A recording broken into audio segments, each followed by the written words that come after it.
Welcome to online class. Online ক্লাসে সবাইকে স্বাগত জানাচ্ছি। এই ক্লাসটি মূলত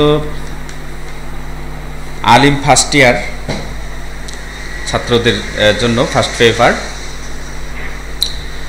আশা করি তোমরা এই করোনা প্যান্ডামিক সিচুয়েশনে ঘরে ভালো আছো, সুস্থ আছো এবং আমাদের অনলাইন ক্লাসগুলো দেখে নিয়মিত প্র্যাকটিস করছো। আসো শুরু করা যাক আজকের লেসন। আমার পরিচয় তোমরা জানো already. So today's lesson is English first paper, Alim first year. Let us see the following pictures. এখানে কিছু ছবি আছে, আমরা ছবিগুলো দেখি। ওকে, সো এই ছবিগুলো থেকে আমাদের খুঁজে বের করতে হবে who is the south African leaders. Identify the south African leaders among the three persons. Okay, so তোমাদের আলিম ফার্স্ট ইয়ার বই থেকে অবশ্যই হয়তো ছবি দেখে থাকবে। তো আমরা এখানে তিনটি ছবি দেখতে পাচ্ছি। এর মধ্যে যে ছবিটি, তিনি হচ্ছেন সাউথ আফ্রিকান লিডার এবং নেলসন ম্যান্ডেলা, যিনি বিশ্বব্যাপী অনেক পপুলার একজন রাজনৈতিক ব্যক্তিত্ব।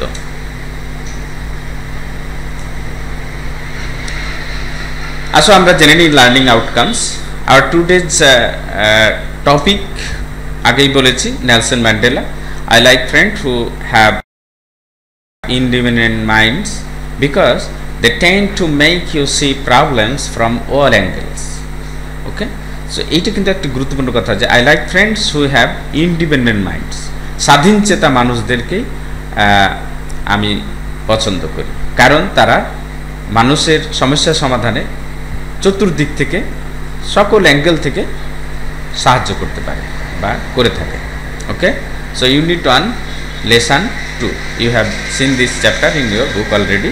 Nelson Mandela, from African fighter to apathy fighter to president. Okay, so বর্ণ বিবাদ যে সংগ্রাম, এখান থেকে তিনি সারা জীবন সংগ্রাম করেছেন এবং প্রেসিডেন্ট হয়েছেন। সো আমরা তার জীবন নিয়ে এখন এই লেসনটি পড়ব। সো লার্নিং আউটকামসে আমরা যদি দেখি, after reading this text or completing this online class, students will be able to tell the meaning of some new words in this chapter. Write about Mandela's fight against race discrimination. Tell about the African people's achievement of political emancipation. So এই যে বিষয়গুলো, এগুলো এই chapter শেষে স্টুডেন্টরা describe করতে পারবে। So শুরুতেই আমাদের we have to learn some keywords in this chapter we get. Okay, so আমরা প্রথমে যদি দেখি স্যাকল। আসো দেখি আমরা এর অর্থ কী। ওকে, এটা একটা নাউন ওয়ার্ড এবং এখানে একটি আমরা ইমেজ দেখতে পাচ্ছি যেটা চেইন আর হ্যান্ডকাপ রিলেটেড আর কি। সো স্যাকল মানে বন্দি করা, এই হ্যান্ডকাপ লাগানো বা চেইন। ওকে, সো আমরা দেখো এই সিনোনিম হচ্ছে চেইন। ওকে, আর একটি ইমপ্রিজন্ট অ্যাডজেক্টিভ হিসেবে এই ওয়ার্ডটি আমরা এখানে পাচ্ছি। সো ইমপ্রিজন্ট অর্থ কি আমরা জেনে নিই। ইমপ্রিজন্ট কি দেখা যাচ্ছে যে অনেকগুলো শিকের মধ্যে একজন লোক বসে আছে, তার মানে কি কয়েদি, সে বন্দি দশায় আছে। সো ইমপ্রিজন্ট মানে আমরা দেখি জেল। ওকে, কয়েদে বন্দি। আশা করি তোমরা বুঝতে পারছো এবং ছবিগুলো দেখার পরে তোমাদের এগুলো দুই একবার প্র্যাকটিস করলেই তোমরা এগুলো স্মরণ রাখতে পারবে। এরপরে আছে ইমানসিপেশন। এটা একটি noun word, naming word. So emancipation, এখান থেকে কি দেখা যাচ্ছে যে একটি ইমেজ আছে যার দুই হাতেই চেন লাগানো, সে চেন ছিঁড়ে উঠে পড়েছে, তার মানে কি বন্দি থেকে মুক্তি অবস্থায় এসেছে, এরকম বোঝা যাচ্ছে। সো ইমানসিপেশন মানে হচ্ছে লিবারেশন বা মুক্তি। ওকে, ক্লিয়ার? সো দুই একবার করে পড়বা এবং একজন আরেকজনের সাথে যদি তোমরা এগুলো বলা বলি করো, বিভিন্ন মাধ্যমে, সামনাসামনি হোক আর ফোনে হোক, anyhow, then you can remember this for long. আসো আমরা নেক্সট আর কিছু কিওয়ার্ডসগুলো আমরা দেখে নিই, আরও কী কী কিওয়ার্ডস আছে এই চ্যাপ্টারে।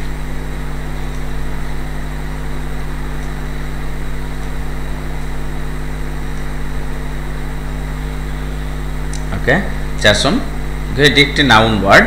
এবং আমরা কি দেখতে পাচ্ছি যে একটি পাহাড় দুই ভাগে বিভক্ত, মধ্যে একটি খাদ আর কি, তাই না, যেটা বড় অন্তরায় হয়ে দাঁড়িয়েছে, ক্র্যাক, ভেঙে যাওয়া। ওকে, মিথিক, এটি একটি অ্যাডজেক্টিভ ওয়ার্ড।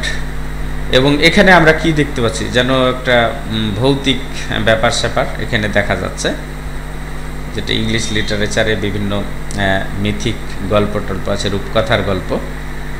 সো ইলোসরি, এই রূপকথা জাতীয় মিথিক, এটি একটি অ্যাডজেক্টিভ ওয়ার্ড। অপারেশন, কে অপারেশন, এটা একটা নেমিং ওয়ার্ড। দেখি অপারেশন কি দেখা যাচ্ছে।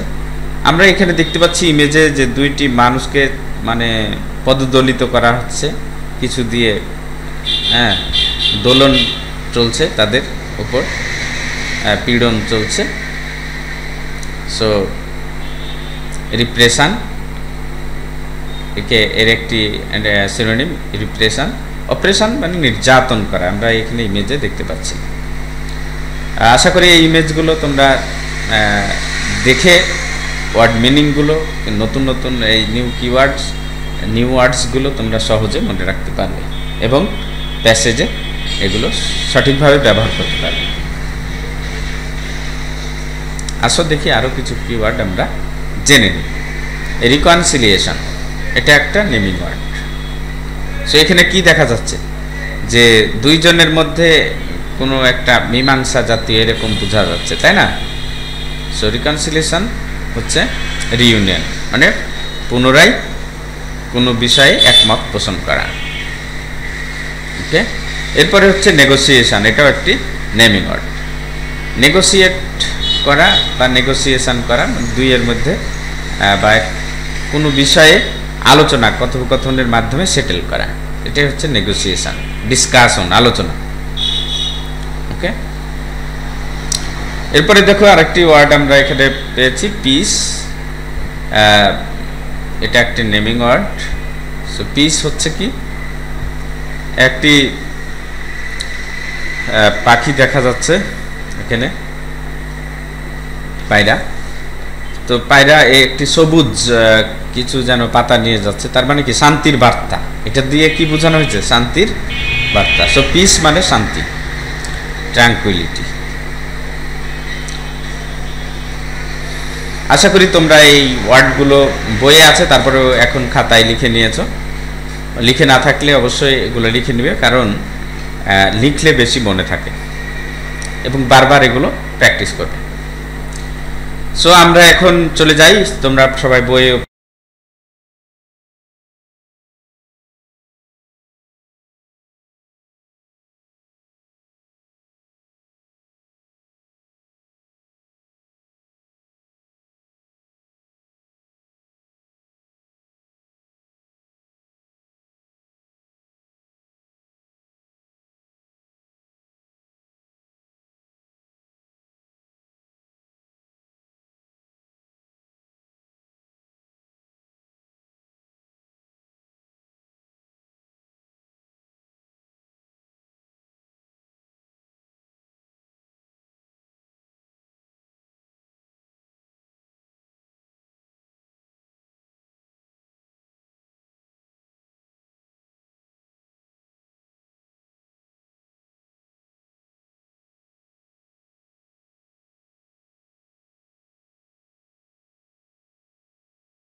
স্লাইডে আমরা দেখছি নেলসন ম্যান্ডেলাকে is smiling and saying I never lost, I either win or learn. ওকে, এটি একটি কিন্তু খুব গুরুত্বপূর্ণ কথা আছে। আই নেভার লস, আমি কখনো হারি না।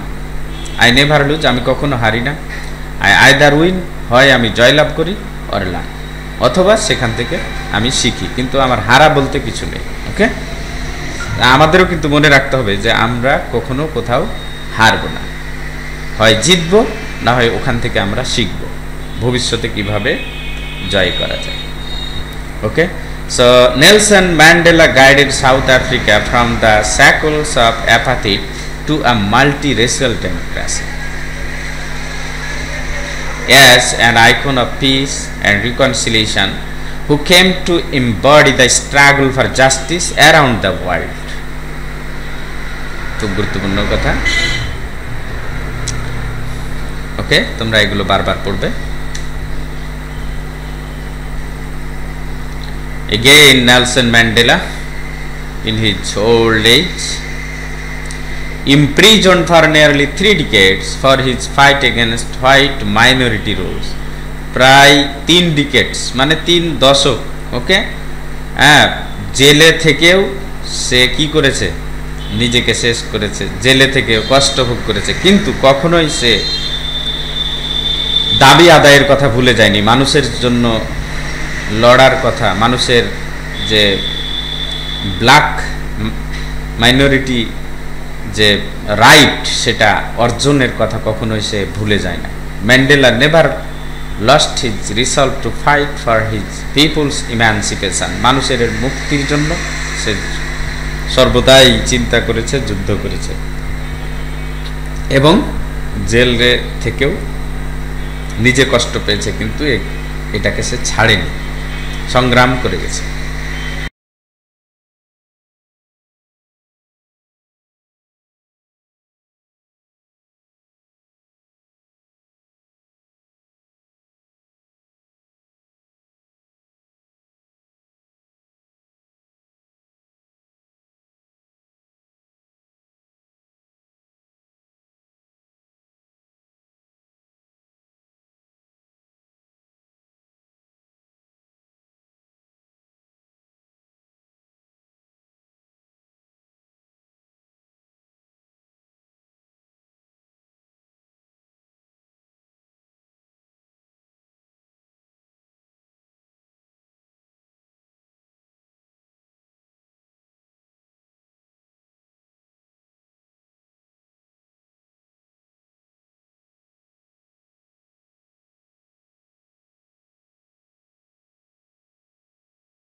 অবজার্ভ দ্য ফলোইং পিকচার্স, এখানে কিছু পিকচার দেখা যাচ্ছে। ওকে, পিকচার দেখা যাচ্ছে, পিকচারে কি দেখা যাচ্ছে, নেলসন ম্যান্ডেলা দেখা যাচ্ছে, এবং এই সাইডে দেখা যাচ্ছে হাজার হাজার মানুষ, দে আর standing on demand of their right, all are black people here. So আমরা নেক্সট স্লাইডে যাই। নেক্সট স্লাইডে কি দেওয়া যাচ্ছে, নিউজ উইক ফ্রি জয়লাভ করেছে এখানে নেলসন ম্যান্ডেলা, তার যে মিশন, তার যে ভিশন, ব্ল্যাক পিপুলদের অধিকার এগেনস্ট হোয়াইট মাইনরিটি রুলস, এই যুদ্ধে তিনি জয়লাভ করেছেন এখানে আমরা দেখতে পাচ্ছি।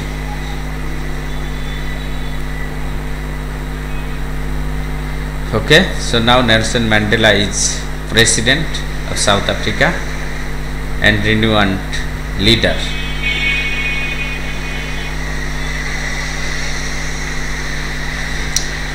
Oh, so again Nelson Mandela.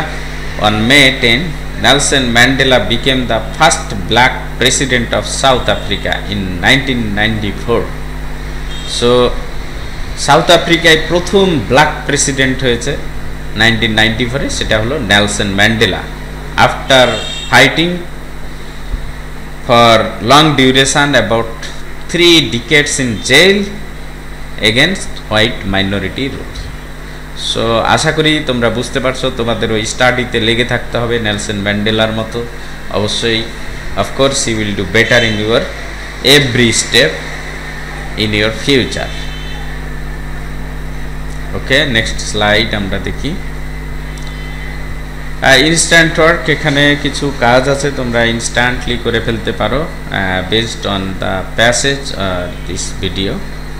আমরা কি দেখতে পাচ্ছি, একটি ক্র্যাক, আর একটি দেখতে পাচ্ছি কি যে পিস। ওকে, সো পায়রা পিস। সো এখানে কিছু কাজ আছে, you have to work out this. Why can Nelson Mandela be called an icon of peace and reconciliation? Okay, Nelson ম্যান্ডেলাকে কেন শান্তির প্রতীক এবং স্বাধীনতার প্রতীক বলা হয় বা বলা হয়? The time for the healing of the wounds has come, the moment to bridge that chasm that divide us has come. What did Mandela mean by these lines? Okay, এই লাইন দ্বারা কি বুঝিয়েছে? There are 2 questions and you have to write down based on your passage. But let me tell you, তোমরা জানো যে Nelson Mandela প্রায় 3 decade যে জেলে ছিলেন, 3 দশক, এবং তিনি কি করেছেন? স্বাধীনতার জন্য, মুক্তির জন্য, ব্ল্যাক পিপুলদের ন্যায্য অধিকার আদায়ের জন্য সংগ্রাম করে গেছেন। এই জন্য তাকে শান্তির প্রতীক এবং স্বাধীনতার প্রতীক বলা হয়। অন্যদিকে 2 নম্বরে the time for the healing of the wound has come, যে মানুষ, দুর্বল মানুষের, অসুস্থ, পীড়িত, নির্যাতিত মানুষের এখন সুস্থ হওয়ার বা অধিকার পাওয়ার সময় এসেছে। The moment to bridge the chasm that divide us has come, এবং যেভাবে বিভক্ত 2টি জিনিসের মধ্যে ব্রিজ স্থাপন করা যায়, আমরা দেখতে পাচ্ছি এখানে 2টি পাহাড় 2 পাশে আছে, মধ্যে একটা ব্রিজ দিলেই কিন্তু এই পার থেকে ওই পার যাওয়া যায়। তো সাদা কালোর মধ্যে একটা ব্রিজ স্থাপন করার সময় এসেছে, এখন আমাদের এটা কাজে লাগাতে হবে, এবং এটাই নেলসন ম্যান্ডেলা বোঝাতে চেয়েছে। আশা করি তোমরা বুঝতে পেরেছো। নেক্সট স্লাইডে আমরা যদি চাই, এখানে দেখতে পাচ্ছি যে নেলসন ম্যান্ডেলা এখন কিন্তু বড় মাপের একজন লিডার, বিশ্বে একজন নামকরা লিডার হয়ে দাঁড়িয়েছে। ওকে, সে তার যে সংগ্রাম, হোয়াইট মাইনরিটি রুলের বিরুদ্ধে যে সংগ্রাম, সেটাতে সে জয় লাভ করেছে এবং স্বীকৃতি পেয়েছে।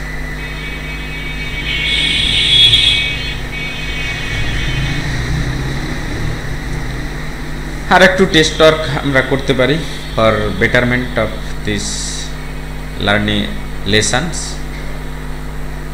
How long was Mandela imprisoned, আমরা এগেন অ্যান্ড এগেন কিন্তু এটা শুনছি, তোমাদের বলতে হবে কতদিন, হাউ লং, কতদিন ম্যান্ডেলা জেলে ছিল। And what do you know about FWD Clarke. Okay, so এখানে 2 questions you have to solve based on the passage, and I think you will do better because the lesson is in front of you.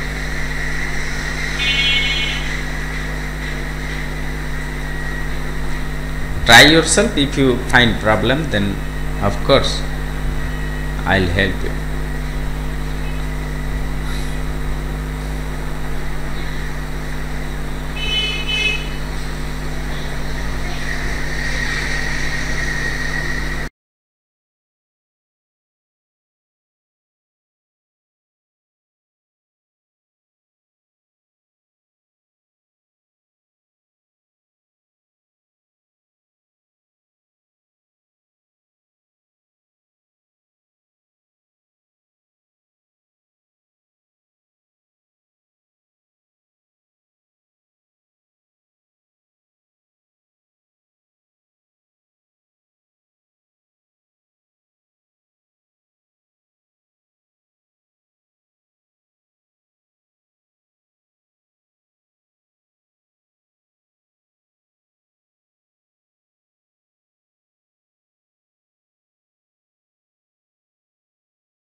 So আমরা লেসনের শেষ পর্যায়ে এসে গেছি, তোমাদের assignment দিচ্ছি, তোমরা এই অ্যাসাইনমেন্ট করবা বাসায়।